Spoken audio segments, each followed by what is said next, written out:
Random House Audio presents The Stranger You Seek by Amanda Kyle Williams. Read for you by Anne Marie Lee. Prologue. The sun had not even burned dew off the grass under the live oaks, but the air was thick and soupy already. Air you could swim around in, and it was dead summer hot. Inside the car, she had not yet noticed parked on her street. A patient hunter dabbed at a trickle of perspiration and watched as Westmore Drive began a sleepy jog toward midweek.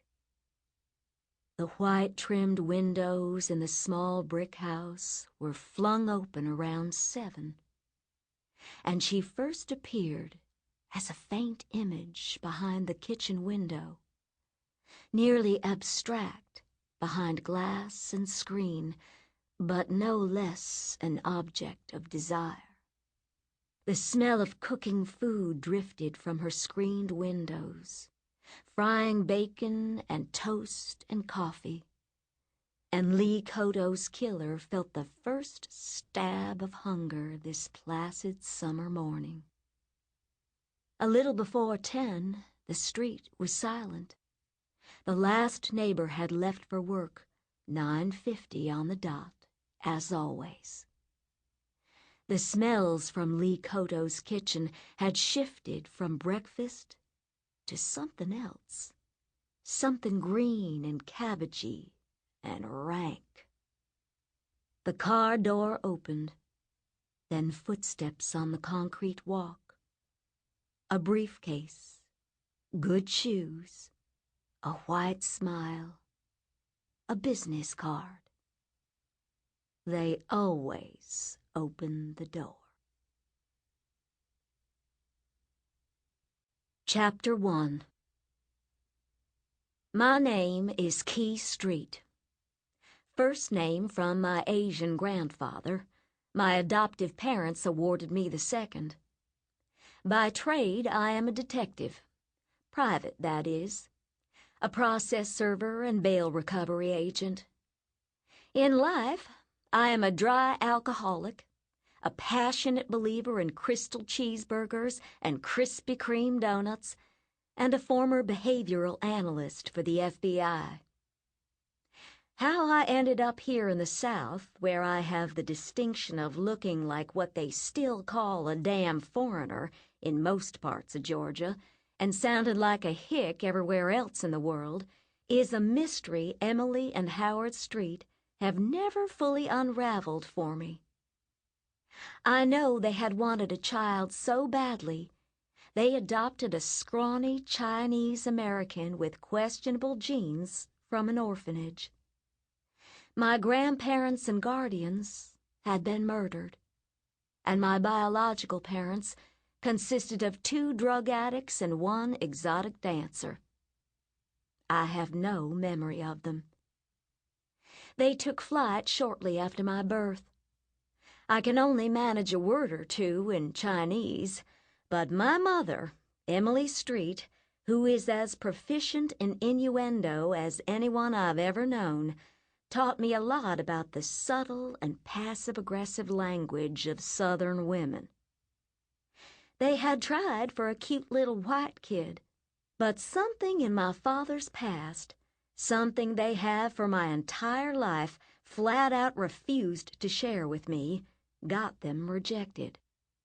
It didn't take me long to understand that Southerners are deeply secretive.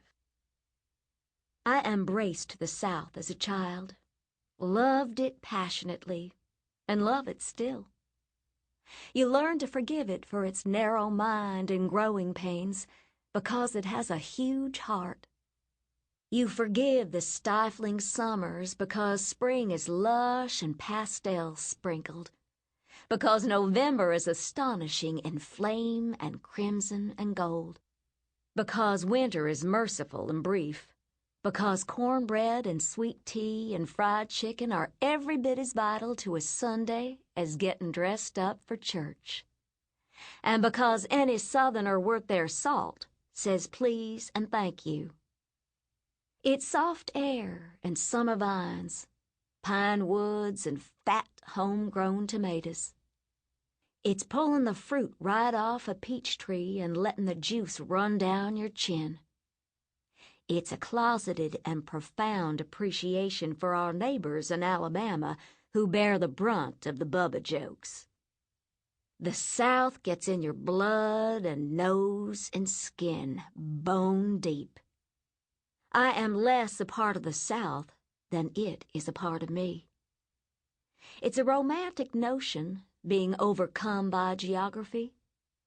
But we are all a little starry-eyed down here. We're Rhett Butler and Scarlett O'Hara and Rosa Parks all at once. My African-American brother, Jimmy, whom my parents adopted 2 years after I moved in, had a different experience entirely. Not being white, we were both subjected to ignorance and stereotyping, but even that seemed to work in my favor and against Jimmy. People were often surprised that I spoke English and charmed that I spoke it with a Southern accent. They also assumed my Asian heritage made me above average. I was expected and encouraged to excel. The same people would have crossed the street at night to avoid sharing a sidewalk with my brother, assuming that, being both black and male, he was also dangerous. He'd picked up our mother's coastal Carolina accent, the type usually reserved for Southern whites in a primarily white neighborhood at a time when diversity was not necessarily something to be celebrated. He couldn't seem to find a comfortable slot for himself in any community, and he spent high school applying to West Coast universities and carefully plotting his escape. Jimmy's a planner, and careful with everything. Never screwed up his credit, never got fired, never had addiction issues, and never rode down Fifth Avenue in New York City after a few too many with his head sticking through the sunroof of a limo yelling, "Hey, y'all!" like I did. Jimmy's the well-behaved child. He now lives in Seattle with his lover, Paul, and not even the promise of Mother's blackberry cobbler is an attractive enough offer to bring him home to Georgia.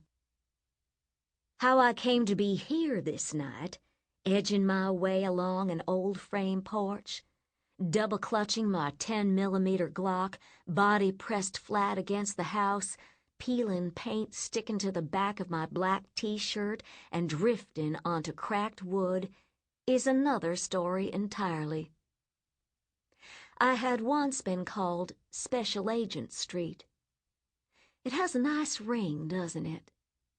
I was superbly trained for this kind of work, had done my time in the field before transferring to the National Center for the Analysis of Violent Crime, NCAVC at Quantico, as a criminal investigative analyst, a profiler.